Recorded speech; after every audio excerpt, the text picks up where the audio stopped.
ഇൻഫൈനിക്സ് ഇന്ത്യയിൽ ഒരു പുതിയ ഫോൺ ലോഞ്ച് ചെയ്തിരിക്കുകയാണ്. ഇൻഫൈനിക്സ് സ്മാർട്ട് HD 2021 എന്ന് പറഞ്ഞിട്ട്.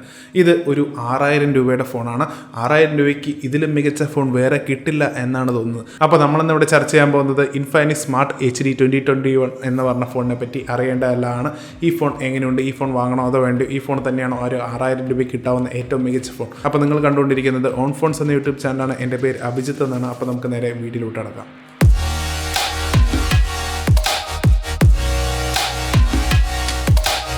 ആദ്യം തന്നെ നമ്മൾ നോക്കാൻ പോകുന്നത് ഈ ഫോണിൻ്റെ ഡിസൈനും ഡിസ്പ്ലേയും ബിൽഡുമാണ്.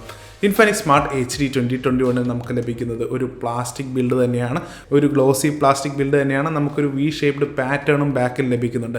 ക്യാമറ അറയുടെ കാര്യം നോക്കുകയാണെങ്കിൽ ഒരു ഡുവൽ ക്യാമറ എന്ന് തോന്നിപ്പിക്കുന്ന തരത്തിലുള്ള ഒരു ക്യാമറ അറയാണ് ഇതിൽ കൊടുത്തിരിക്കുന്നത്. എന്നിരുന്നാലും നമുക്കിതിലൊരു സിംഗിൾ ക്യാമറ മാത്രമാണ് അവൈലബിൾ ആയിട്ടുള്ളത്.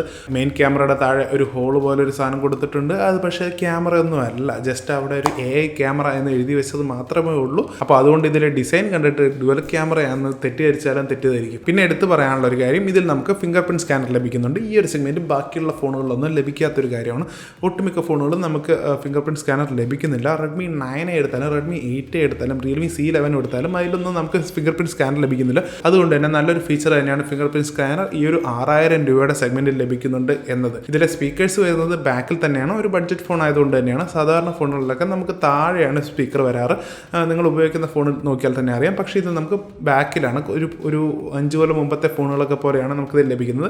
5 കൊല്ലം മുമ്പത്തെ ഫോണുകളുടെ കാര്യം പറയുമ്പോൾ ഇതിൽ നമുക്ക് റിമൂവബിൾ ബാക്കും ലഭിക്കുന്നുണ്ട്.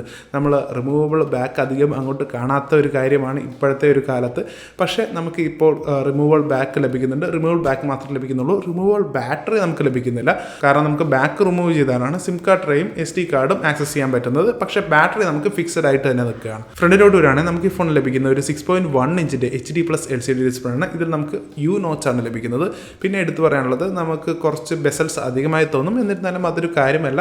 കാരണം നമുക്ക് ഈ ഒരു സെഗ്മെൻറ്റിൽ ഇത്രയും വലിയൊരു ഡിസ്പ്ലേ കിട്ടുന്നത് തന്നെ വലിയൊരു കാര്യമാണ്. കാരണം ബാക്കിയുള്ള ഫോണുകളിലൊക്കെ ഇപ്പോഴും 16:9 ഡിസ്പ്ലേ അല്ലെങ്കിൽ 18:9 ഡിസ്പ്ലേ ഒക്കെയാണ് നമുക്ക് ലഭിക്കുന്നത്. സാംസങ് ഗാലക്സി M01 കോർ ഒക്കെ എടുത്ത് നോക്കുകയാണെങ്കിൽ. സ്പെക്സിൻ്റെ കാര്യത്തിലോട്ട് വരാം. ഈ ഫോണിൽ യൂസ് ചെയ്യുന്നത് MediaTek Helio A20 എന്ന് പറഞ്ഞ പ്രോസസ്സറാണ്. MediaTekൻ്റെ Helio സീരീസിലെ ഏറ്റവും ചെറിയ പ്രോസസ്സറാണ് MediaTek Helio A20 എന്ന് പറഞ്ഞ പ്രോസസ്സർ.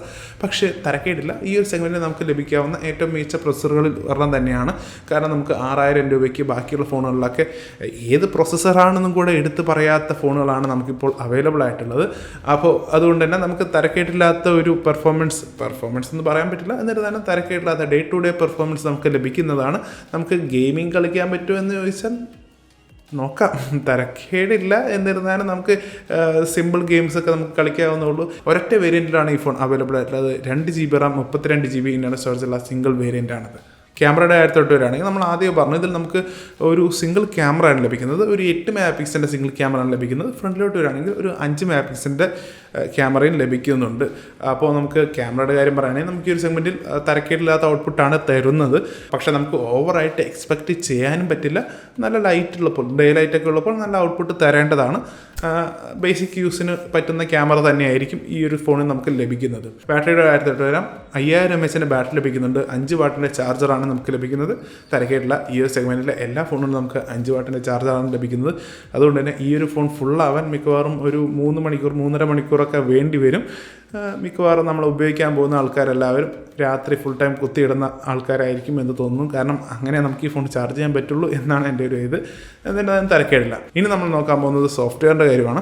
ഈ ഒരു സെഗ്മെൻറ്റിൽ നമുക്ക് കിട്ടുന്ന മിക്ക ഫോണുകളും ആൻഡ്രോയിഡ് ഗോ ഫോണുകളാണ്. ഈ ഒരു ഫോണിൽ നമുക്ക് ആൻഡ്രോയിഡ് ഗോ തന്നെയാണ് ലഭിക്കുന്നത്. ആൻഡ്രോയിഡ് 10ൻ്റെ ഗോ വേരിയൻ്റാണ് നമുക്ക് ലഭിക്കുന്നത്. പക്ഷേ വാനില ആൻഡ്രോയിഡ് ഗോ അല്ല, പകരം ഇൻഫൈനിക്സിൻ്റെ തന്നെ കസ്റ്റം സ്കിന്നായ XOSൻ്റെ ഓവർലേ നമുക്ക് ലഭിക്കുന്നുണ്ട്. അതുമാത്രമല്ല ഇഷ്ടംപോലെ ബ്ലോട്ട്വെയറും ലഭിക്കുന്നുണ്ട്. അപ്പോൾ ഫസ്റ്റ് ഫോൺ വാങ്ങിക്കുകയാണെങ്കിൽ ആദ്യം തന്നെ നമുക്ക് ഇതിലെ ബ്ലോട്ട്വെയർ എല്ലാം അൺഇൻസ്റ്റാൾ ചെയ്യേണ്ടി വരുന്നതാണ്. എല്ലാം അൺഇൻസ്റ്റാൾ ചെയ്യാൻ പറ്റുന്നതുമാണ്. മിസ്സലേനിയസ് കാര്യങ്ങൾ നോക്കാം. അതിന് എടുത്ത് പറയാനുള്ള ഒരു കാര്യം, ഫിംഗർ പ്രിന്റ് സ്കാനർ ലഭിക്കുന്നുണ്ട്. TTS ഓഡിയോ നമുക്ക് ലഭിക്കുന്നുണ്ട്. ഇതിനർത്ഥം നമുക്ക് കുറച്ചുകൂടെ ബെറ്റർ സൗണ്ട് ഔട്ട്പുട്ട് ഇതിൻ്റെ സ്പീക്കറിൽ നിന്ന് ലഭിക്കേണ്ടതാണ്. ട്രിപ്പിൾ സിം കാർഡ് സ്ലോട്ട് ലഭിക്കുന്നുണ്ട്. ഡുവൽ ബാൻഡ് വൈഫൈ ലഭിക്കുന്നുണ്ട്. വൈഫൈ കോളിംഗ് ഒക്കെ ലഭിക്കുന്നുണ്ട്. അപ്പോൾ നമ്മൾ നോക്കാൻ പോകുന്നത് ഈ ഫോണിൻ്റെ വിലയാണ്. 5999 രൂപയാണ് ഇതിൻ്റെ 2GB RAM 32GB ഇൻ്റർണൽ സ്റ്റോറേജുള്ള വേരിയൻ്റെ വില. ഈ ഫോൺ അവൈലബിൾ ആയിട്ടുള്ളത് ഫ്ലിപ്കാർട്ടിൽ മാത്രമാണ്. അപ്പോൾ കിടിലം പ്രൈസിങ് തന്നെയാണ്. നമ്മൾ വീഡിയോയുടെ ടൈറ്റിൽ തന്നെ അങ്ങനെയാണല്ലോ കൊടുത്തിരിക്കുന്നത്, best phone under 6000 rupees. Infinix smart HD 2021 തന്നെയാണ് ഒരു 6000 രൂപയ്ക്ക് കിട്ടാവുന്ന ഏറ്റവും മികച്ച ഫോൺ. തീർച്ചയായിട്ടും നമുക്ക് ഇത്രയും ഫീച്ചേഴ്സ് ഒന്നും വേറൊരു ഫോണിലും അങ്ങനെ ലഭിക്കുന്നില്ല. അറ്റ്ലീസ്റ്റ് വേറൊരു കേട്ടുപരിചയമുള്ള കമ്പനികളിൽ നിന്നും ലഭിക്കുന്നില്ല. ബാക്കി ഇതിൻ്റെ കോമ്പറ്റീഷനൊക്കെ വരുന്നത് സാംസങ് ഗാലക്സി M01 കോറുമായിട്ടാണ്. സാംസങ് ഗാലക്സി M01 കോറിൻ്റെ വില എന്ന് പറഞ്ഞാൽ 6000 രൂപ തന്നെയാണ്. അപ്പോൾ സാംസങ് ഗാലക്സി M01 കോറിൽ നമുക്ക് ലഭിക്കുന്നത് കുറച്ചുകൂടെ എന്താ പറയുക, ഔട്ട്ഡേറ്റഡ് ഡിസൈൻ ലഭിക്കുന്നുണ്ട്. നമുക്ക് ഇത്രയും പവർഫുൾ ആയിട്ടൊരു പ്രൊസർ ലഭിക്കുന്നില്ല. ഡിസ്പ്ലേയും കുറച്ച് പഴയ ഡിസ്പ്ലേ ആണ്, 18:9 ഡിസ്പ്ലേ ആണ്. നമുക്ക് ഇതേപോലെ നോച്ചുള്ള ഡിസ്പ്ലേ ഒന്നും ലഭിക്കുന്നില്ല. ഇനി വരുന്ന കോമ്പറ്റീഷനൊക്കെ എന്ന് പറഞ്ഞാൽ റിയൽമി C11 റെഡ്മി 9A ഒക്കെയാണ്. പക്ഷേ അത് 1000 രൂപയുടെ മുകളിലുള്ള ഫോണാണ്. തീർച്ചയായിട്ടും നമുക്ക് ആ ഫോണിലോട്ടൊക്കെ വന്നാൽ കുറച്ചുകൂടെ ബെറ്റർ സ്പെക്സ് ലഭിക്കുന്നുണ്ട്, കുറച്ചുകൂടെ ബെറ്റർ ഫീച്ചേഴ്സ് ലഭിക്കുന്നുണ്ട്, കുറച്ചുകൂടെ ബെറ്റർ ഡിസ്പ്ലേ ലഭിക്കുന്നുണ്ട്, കുറച്ചുകൂടെ ബെറ്റർ ക്യാമറ ലഭിക്കുന്നുണ്ട്. പക്ഷേ നമുക്ക് 1000 രൂപ കൂടുതൽ കൊടുക്കണം. നിങ്ങൾക്കൊരു 6000 രൂപയാണ് ഏറ്റവും ഒരു ഫിക്സഡ് ബഡ്ജറ്റ് അല്ലെങ്കിൽ മാക്സിമം ബഡ്ജറ്റ്, അല്ലെങ്കിൽ നിങ്ങൾക്ക് ആർക്കെങ്കിലും ഈ ഒരു 6000 രൂപയ്ക്ക് വേണ്ടി ഒരു പഠിക്കാൻ വേണ്ടി ഒരു ഫോൺ അല്ലെങ്കിൽ ഓൺലൈൻ ക്ലാസ്സസ് അറ്റൻഡ് ചെയ്യാൻ ഒരു ഫോണൊക്കെയാണ് നോക്കുന്നതെങ്കിൽ കിടിലം ഒരു ചോയ്സ് തന്നെയായിരിക്കും ഈ ഒരു 6000 രൂപയ്ക്ക് ഇൻഫിനിക്സ് സ്മാർട്ട് HD 2021 എന്ന് പറഞ്ഞ ഫോൺ. അപ്പോൾ ഈ ഫോൺ വാല്യൂ ഫോർ മണിയാണ്, തികച്ചും വാല്യൂ ഫോർ മണി ആയിട്ടുള്ള ഒരു ഓപ്ഷൻ തന്നെയാണ് ഇൻഫിനിക്സ് സ്മാർട്ട് HD 2021. അപ്പോൾ ഈ ഫോൺ വാങ്ങണോ അതോ വേണ്ടി? ഒരു 6000 രൂപയാണ് നിങ്ങളുടെ ഫിക്സഡ് ബഡ്ജറ്റ് എങ്കിൽ ആ ഒരു ബഡ്ജറ്റിന് ആ ഒരു പ്രൈസിന് കിട്ടാവുന്ന ഏറ്റവും മികച്ച ഫോൺ തന്നെയാണ് ഇൻഫിനിക്സ് സ്മാർട്ട് HD 2021. അപ്പോൾ അത്രേ ഉള്ളൂ നമ്മുടെ ഇന്നത്തെ ഇൻഫിനിക്സ് സ്മാർട്ട് HD 2021 വീഡിയോ. ഈ വീഡിയോ എല്ലാവർക്കും ഇഷ്ടപ്പെട്ടു എന്ന് വിചാരിക്കുന്നു. ഈ ഫോണിനെ പറ്റി നിങ്ങളുടെ അഭിപ്രായം എന്താണ് താഴെ കമൻറ്റിൽ അറിയിക്കുക. പോരാത്തതിന് ഈ ഫോണിനെ പറ്റി എന്തെങ്കിലും ഡൗട്ടോ അങ്ങനത്തെ കാര്യങ്ങൾ എന്തെങ്കിലും ഉണ്ടെങ്കിൽ താഴെ കമൻറ്റ് അറിയിക്കുക, അത് നമ്മൾ റിപ്ലൈ ചെയ്യുന്നതായിരിക്കും.